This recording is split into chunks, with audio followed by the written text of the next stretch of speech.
தமிழக வெற்றிக் கழகத்தின் கொள்கை தலைவர்களில் ஒருவரான அம்பேத்கரின் பிறந்த நாளை தமிழ்நாடு முழுவதும் கட்சியினர் சிறப்பாக கொண்டாட வேண்டும் என்று அக்கட்சியின் தலைவர் விஜய் அறிவுறுத்தியிருந்தார். அதனைத் தொடர்ந்து இன்று சட்ட மாமேதை அம்பேத்கரின் 135வது பிறந்தநாள் விழா நாடு முழுவதும் கொண்டாடப்பட்டது. மேலும் இன்று காலை சென்னை பாலவாக்கத்தில் உள்ள அம்பேத்கர் சிலைக்கு தமிழக வெற்றிக் கழகத்தின் தலைவர் விஜய் மாலை அணிவித்து மலர்தூவி மரியாதை செலுத்தினார். அதனைத் தொடர்ந்து திருவள்ளூர் மாவட்டம் மீஞ்சூர் பேரூராட்சி சார்பாக தமிழக வெற்றிக் கழக மீஞ்சூர் நகர செயலாளர் மோ சரண்ராஜ் தலைமையில் சட்ட மாமேதை அம்பேத்கரின் திருவுருவ சிலைக்கு மாலை அணிவித்து மரியாதை செலுத்தினார். அதனைத் தொடர்ந்து மீஞ்சூர் பேரூராட்சிக்குட்பட்ட இடங்களில் சுமார் 500க்கும் மேற்பட்டோருக்கு அன்னதானம் வழங்கினார். இந்த நிகழ்ச்சியில் தமிழக வெற்றிக் கழக மீஞ்சூர் நகர இணை செயலாளர் கோபிநாத், துணை செயலாளர் CR7 விஷ்ணு, துணை செயலாளர் செந்தில்குமார், பொருளாளர் விஜயகுமார், துணை செயலாளர் லதா, துணை செயலாளர் சபரிநாதன் மற்றும் கழக நிர்வாகிகள் ரசூல், கார்த்தி, அனிப், மனோஜ் மற்றும் தமிழக வெற்றிக் கழக தோழர்கள் கலந்து கொண்டு சிறப்பித்தனர்.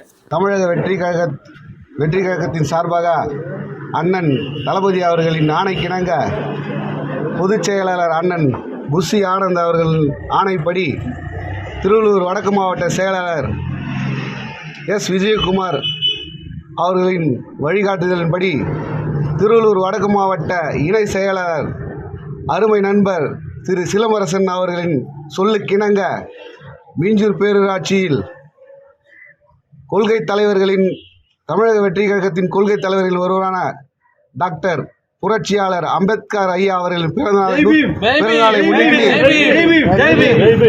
அவர்களின் 130வது பிறந்தநாளை முன்னிட்டு சுமார் 500க்கும் மேற்பட்டோருக்கு மதிய உணவு வழங்கி தமிழக வெற்றிக் கழகத்தின் தொண்டர்களும் சுமார் ஒரு 300 பேருக்கு ஒன்று திரண்டு இந்த அன்னதானத்தை வழங்கி சிறப்புடன் இன்று முடித்துள்ளோம்.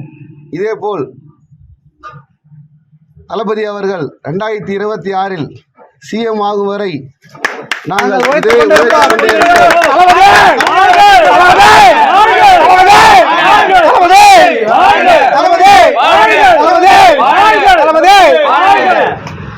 அவர் CM ஆனதுக்கு அப்புறமும் திரும்பவும் நாங்கள் இதை விட சிறப்பாக நாங்கள் இந்த மாதிரி பணிகளை நாங்கள் செஞ்சு முடிப்போம் என்று நம்பிக்கையுடன் தமிழக வெற்றிக் கழக நண்பர்களுடன் இணைந்து நன்றியை தெரிவித்துக் கொள்கிறோம். வெற்றியை நோக்கி